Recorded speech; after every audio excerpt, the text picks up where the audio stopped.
E.N.T. 803 to the gods in the earth, the original man.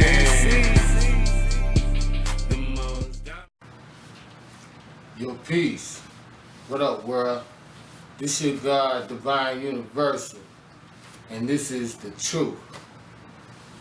Tonight's episode, we're going to be talking about the prison system. We call it the injustice. What do you think about the safety as far as the correctional officers and the inmates? Do you feel, is it safe for the inmates or the correctional officers? April 15th, right here in South Carolina at Lee Correctional Facility on a Sunday. It was prison riots where 7 people died and 17 people got injured. Due to the fact of 44 correctional officers and 1,200 inmates on the facility. In 3 dorms where the altercations occurred, the dorm only had two correctional officers, about 240 inmates in each cell. Basically, the inmates were left unattended and were attacked. Also, if the correctional officers would have stayed there and tried to defend or protect one of the inmates, their life probably would have got, it would have been probably like bad for them too, you know. Only 2 inmates is like 240. I mean, only 2 correctional officers is like 240 some inmates. Come on now. Why are they paying the correctional officers enough money? Why are they understaffed? You know, where's the money from our taxes going that's paying for this stuff? We're going to get in that tonight. Today is wisdom knowledge, and wisdom is to show, and knowledge is to know. You know, you show what you know. If you show it clear enough, and somebody can get an understanding. You know what I mean? My first question is, do I think it's safe for the correctional officers or the inmates? My answer to that question is no. I don't think it's safe for the correctional officers or the inmates, due to the fact that let's just say, for the officers. It's not safe for the officers because they are outnumbered, first of all. Second of all, they're not trained to disarm anybody with a weapon. Or should I say, disarm several people with weapons. You know, their main thing is the code red, call for help. And maybe somebody who's trained for that will come and handle the situation. A lot of people I know that work as a correctional officers, their main thing is not getting in any contact with any inmates, you know, physically. Spraying mace or anything, or calling somebody that's, like I said, that's there for that job specifically.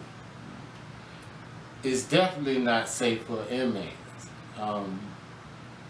When you have, like, let's just say 50 people in one room, and you got one person controlling or monitoring these 50 people, it's impossible to keep your eyes on 50 people at one time when there's movement. If there's no control, then there's no balance. So when there's no balance, it's going to be unsturdiness. It ain't steady. you know. So that means it needs to get order, you know. So when you're in an environment that has no order, they said the locks on the door didn't work. You got people entry in and out at their own will, basically to a sit to where you can come as you come and go in a correctional facility.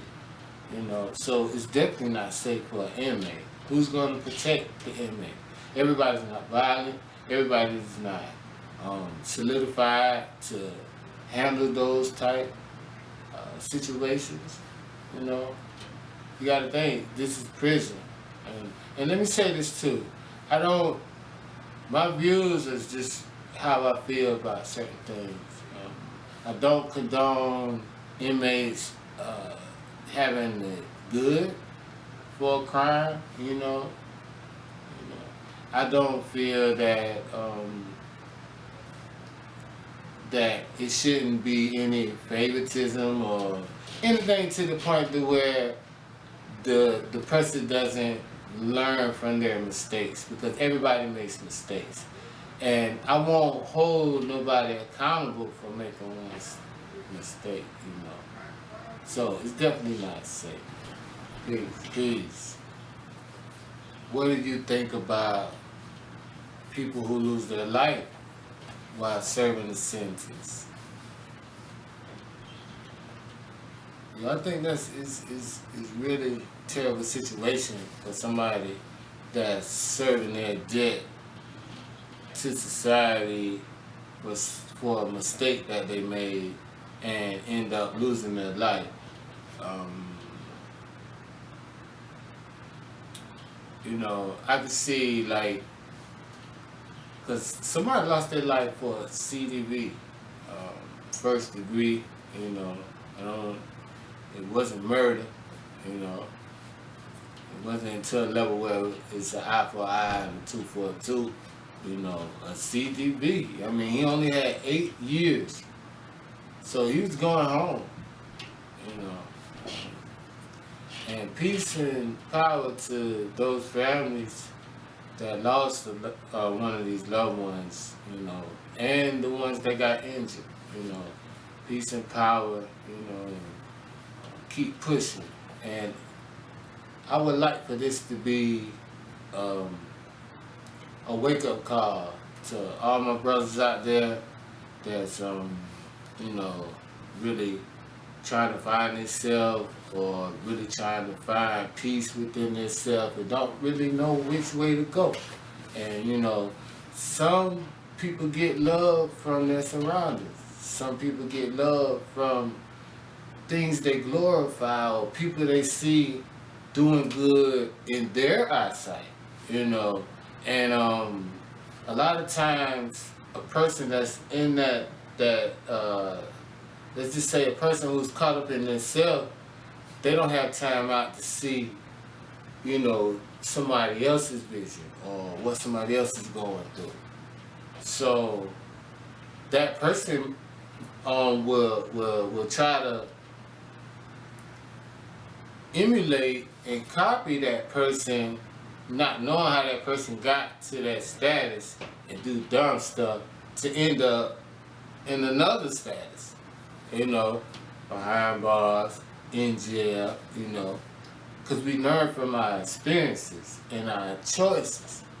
So we make the wrong choices, the outcome either going to be negative or positive, depending on how you went in from the start, you know. So I really think it's like, you know, to lose your life. I did my share time, you know, made it out. And it's like you never know if you're going to make it out or not. And that's like the worst, scariest thing, because you have no contact. You can't just call home. You know, you gotta write letters. Your letters don't go straight out when you write them. You might not get them 1 or 2 days later. Like I said, there's no place for enjoyment. But hey, is it a place to actually lose contact from your family? You know, But to actually lose your life while you're in there, that's hard. And you never know if you're gonna make it out. And the people with the less time be the ones that get in the most trouble, you know. So my heart goes out to those families and, you know, the people who lost their lives, you know, in this riot. And we need to do something, you know. We need to make it safe for everyone. You know, not giving nobody no special privileges or anything, but making it a safe environment, you know. Say peace. Yo, peace. I just want to say this, you know the life you choose and what come behind it, or what come with it, you know. And whatever you put in is what you're going to get out, you know. Stay positive, keep your head up, and say to babies, man, say to you, you know, guide somebody, teach somebody, show somebody, you know, give them the chance you didn't have, you know. And I'm talking to all my older brothers out there, you know. If you older or got a little brother or a little sister, teach them, show them, you know, because if not, the world's just going to end, you know what I mean? And we don't want the world to end, you know what I mean? We here to save the world, you know what I mean?